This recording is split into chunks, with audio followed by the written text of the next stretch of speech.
morning, good afternoon, good evening.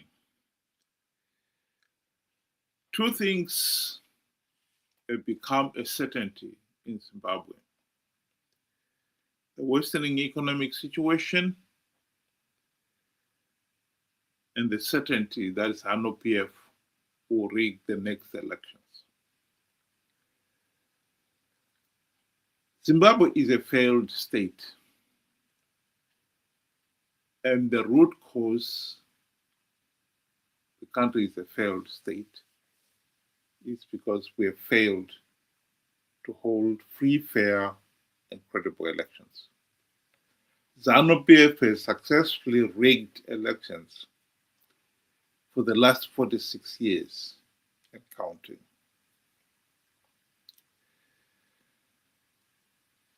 And so the nation has found itself stuck with this corrupt, incompetent, and tyrannical Zanu PF dictatorship.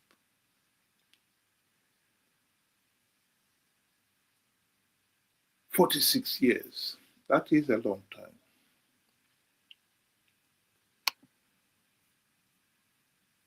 What is interesting also to note is that in all those 46 years, the nation has never really meaningfully discussed this issue of rigged elections. Not even during the 2008 to 2013 GNU. It must be underlined here that the primary reason for the GNU was to implement the democratic reforms to make sure that at least the blatant cheating in the March vote and the wanton violence that followed the runoff would never be repeated again. And yet, in the 5 years of the GNU that followed, not even one token reform was implemented. There was never any meaningful discussion on how to end the case of rigged elections and bad governance during the GNU. How is that possible? Well, Zanu PF has been very smart.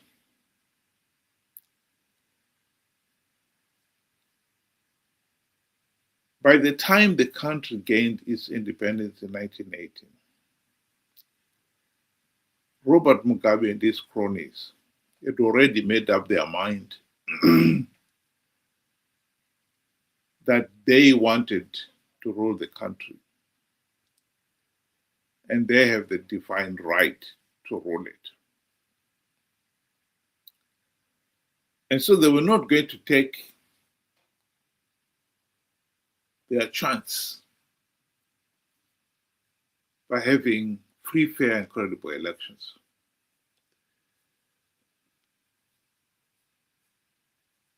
They wanted to make sure that they win the elections, period.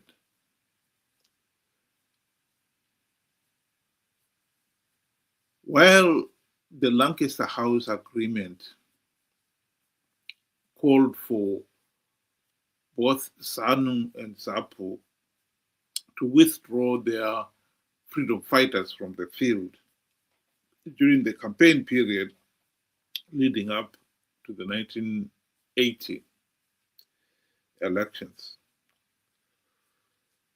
Zanu PF agreed to that, but by the time they returned to Zimbabwe, they'd already changed their mind. The party had decided that they will leave a significant number of their operatives in the field with the instructions to tell the electorate that if Zanu PF does not win, the Bush war would not continue. because the people voted to end the Bush War. And there's this history. As soon as this regime got into power, it sought to consolidate its hold on power by undermining or corrupting all the state institutions like the police, the army, the judiciary, ZAC itself,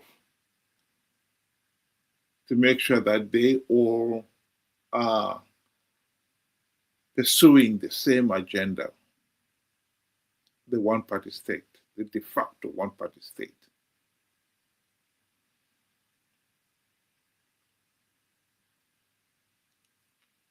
These other institutions have been made no more than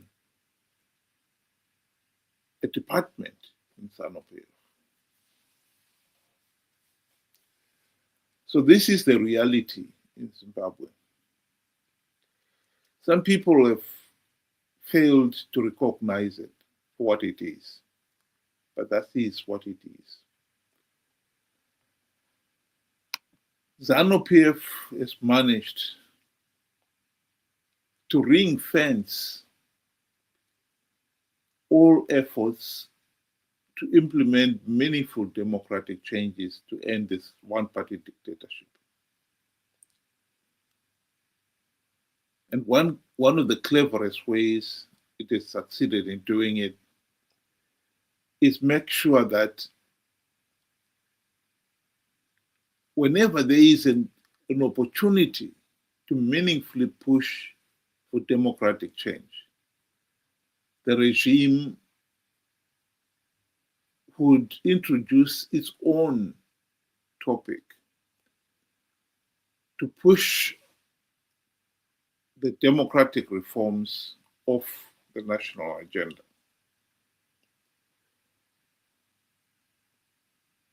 And they succeeded in doing it during the GNU itself by making a big song and dance about drafting the new constitution, the outreach programs. Meanwhile, it was just buying its time,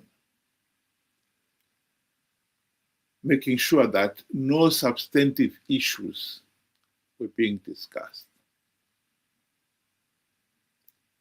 And it succeeded.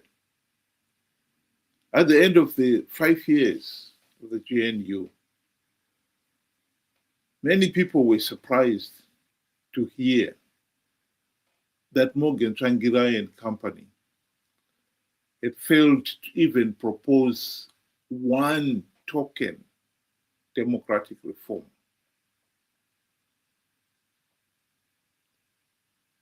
Many were asking, so what the hell were they doing? Precisely. Zanu PF saw to it that the MDC leaders wasted the 5 years and did not even submit one reform proposal.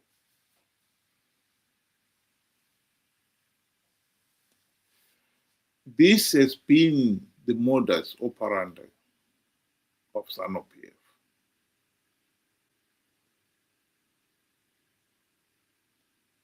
Instead of discussing the substantive issues regarding ensuring elections are free, fair, and credible, Zanu PF will, by hook or by crook, bring up its own subject to draw attention away from that. During the period 2000 to 2015, Zanu PF pushed meaningful democratic reforms of the national agenda by making the land issue the number one issue during the elections.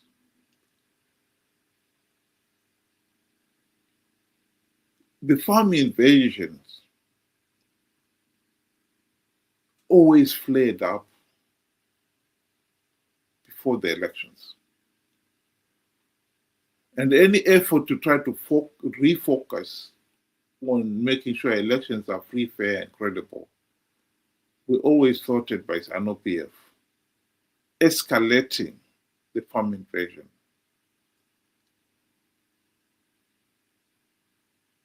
The Jambanja operatives would escalate the violence against the white farmers and their black employees. Escalated to the point where no one could ignore what is happening.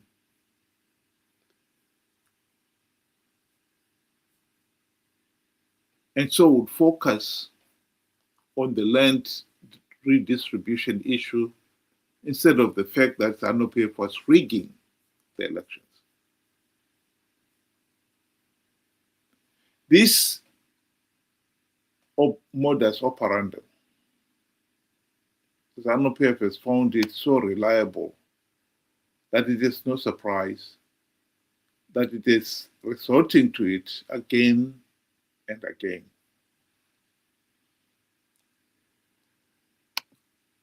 The recent constitutional amendment number 3 was preceded by the ED 2030 agenda, which was thrown on the national political stage arena soon after the 2023 elections. SADC and the AU election observers had told Mnangagwa that those elections were rigged.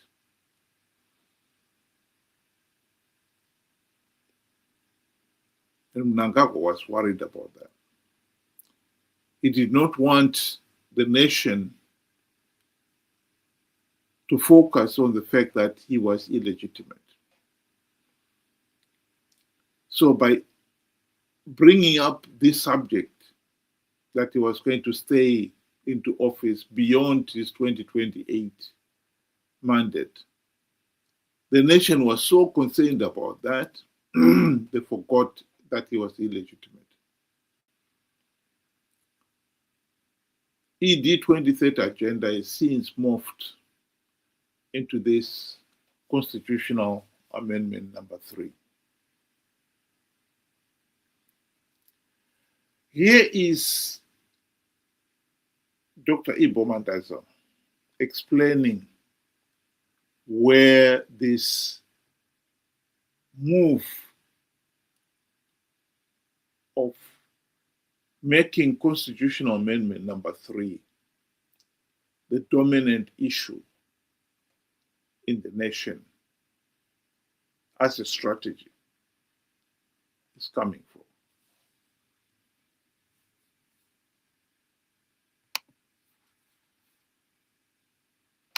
We have on several occasions warned you about this, beginning with the bomb attack at Sapes on October 27th, 28th of October, when I spoke to him myself the morning after and complained at the apparent correlation between the bomb attack and the conduct of the police the next morning at the gate at Sapes, which was really to prevent the press conference of civic leaders who were to express on behalf of all of us their abhorrence at the proposed amendment.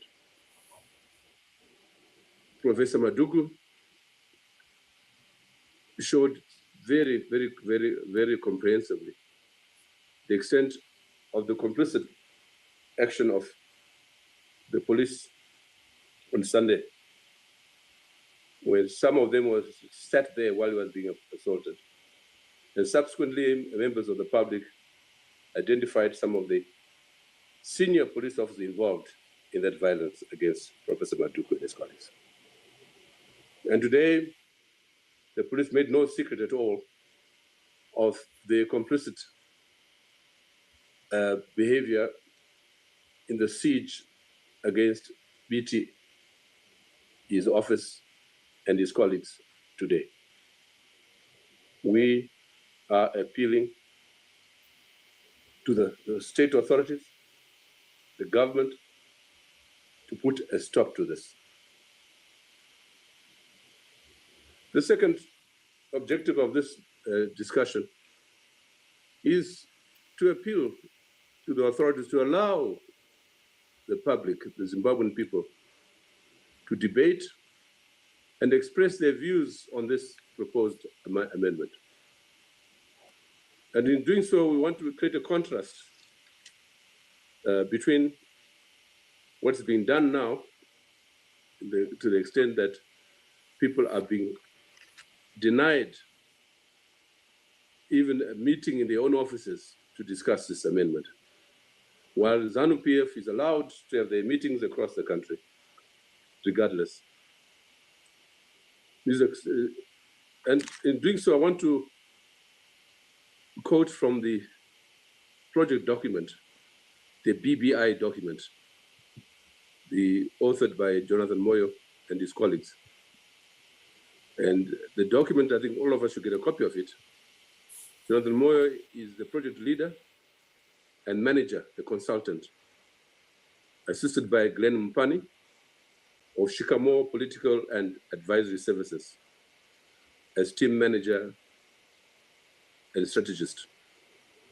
Among other things, the multimedia and communication strategy of that document states the following.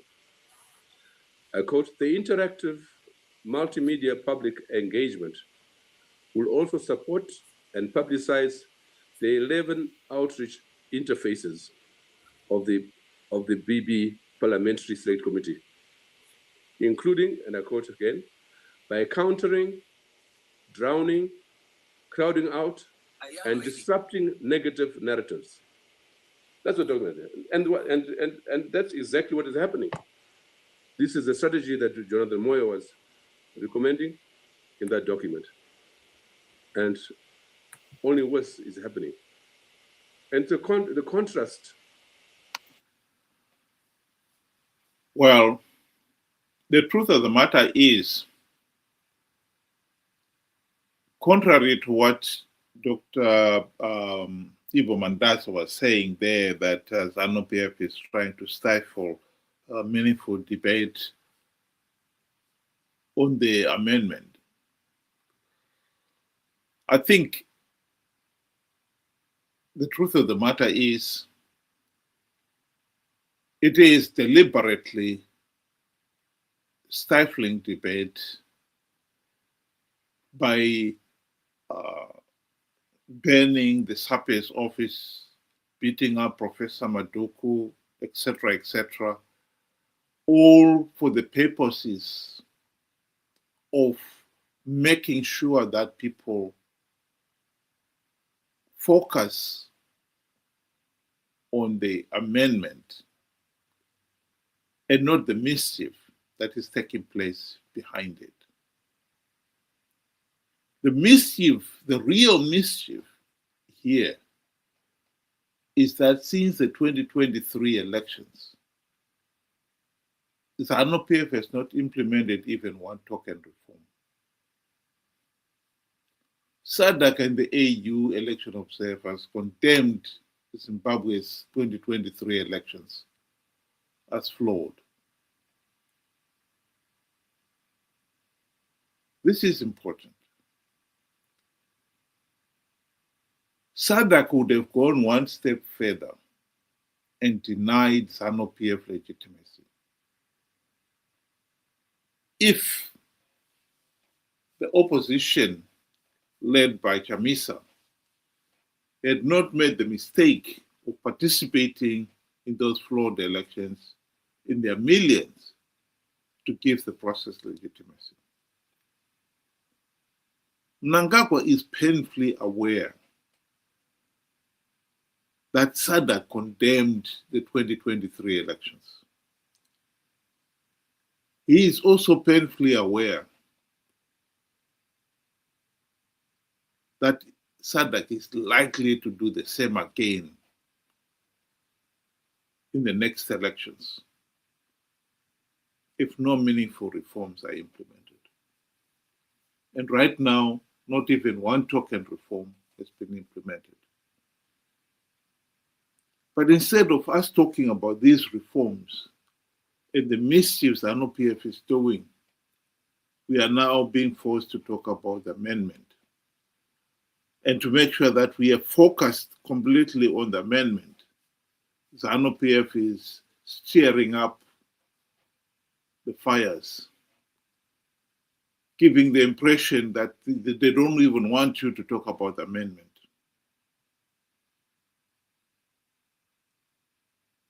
Throwing all manner of additional things like we are not going to have a referendum, just to get the nation worked up on that issue. I've said it before and I'll say it again. This amendment, we will not be talking about Zanu PF amending the Constitution if we had sorted the problem of rigged elections when we had the golden chance to do so during the GNU.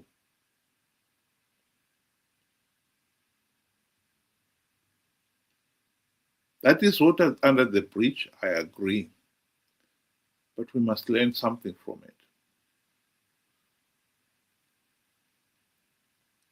Right now, this amendment, as much as Zanu PF is pushing for it, for them to rig the next election, they don't need the amendment.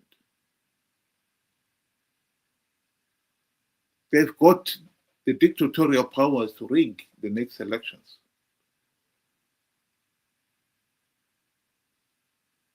No meaningful reforms have been carried out to make sure that ZEC, for instance, perform their duties as one would expect. They don't need amendment number 3.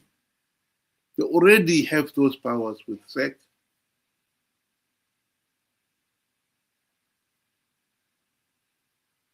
Zanu PF does not want the nation to even talk about rigged 2023 elections.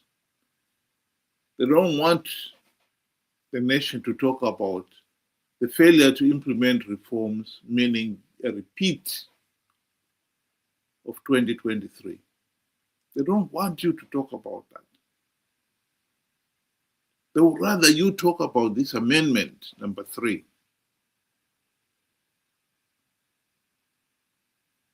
Because that allows them to carry on with the rigging of the elections.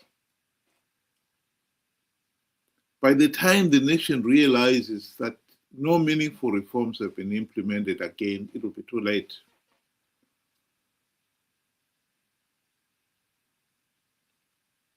Zimbabwe is a failed state.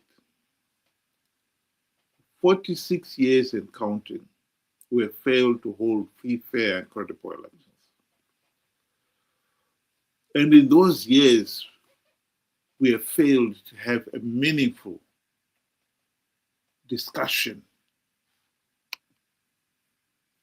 on the case of rigged elections, let alone do something to end it.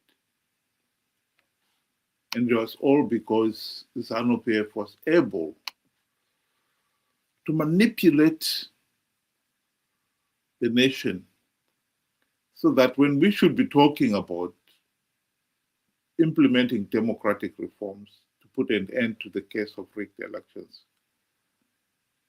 we are talking about something else. Everything else except what we should be talking about.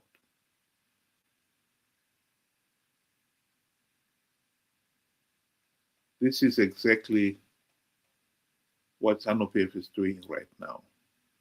History is repeating itself. In the period 2000 to 2015, whenever we should have been talking about reforms and ensuring elections are free, fair, and credible, Zanu PF saw to it that we talked about nothing except the land redistribution. The majority of our citizens, 60%, live in the rural areas.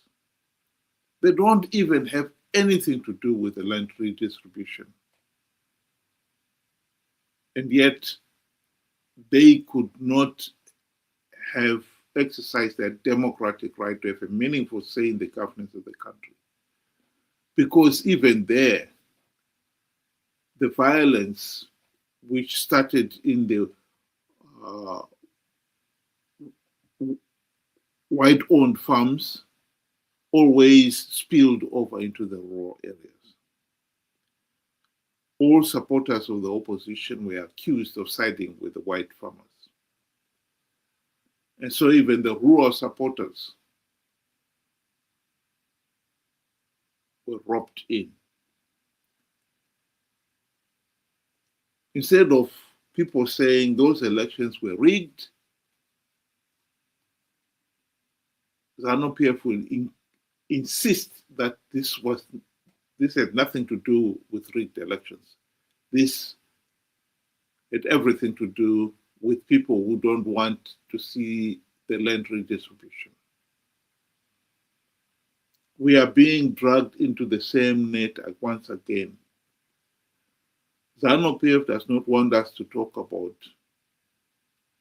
the prospect, the reality of the regime rigging the next elections. And so they introduced this amendment number 3.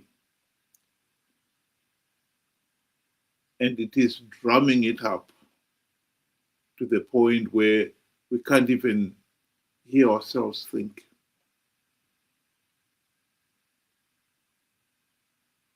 The beating up of people like Lafu Maduku, the burning of sapes and so on, all these are meant to make sure that the nation focuses on amendment number 3.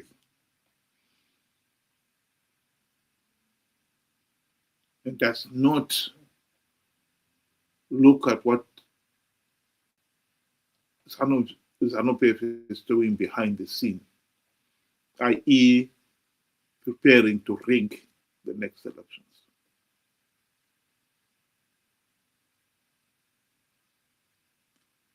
Whether we like to admit it or not, Zanu PF is playing a very sophisticated game here. Zanu PF is playing checkers. Sorry, it's not playing checkers. It's playing chess. Well, at best, some of us are playing checkers. At worst, particularly the opposition leaders, they are playing Nodo. And this is the reason why the Zanu PF has managed to insulate the issue of rigged elections for 46 years and counting, while we run around and discuss all the trivial issues, leaving that one untouched. And as long as Zanu PF has got the dictatorial powers to rig elections, nothing will ever change.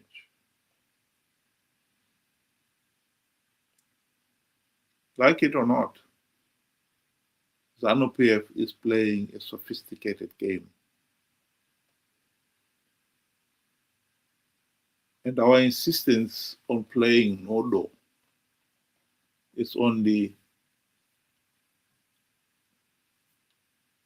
falling in the trap that Zanu PF has set for us. I state it again. The number one issue to the people of Zimbabwe today is not a constitutional amendment number 3.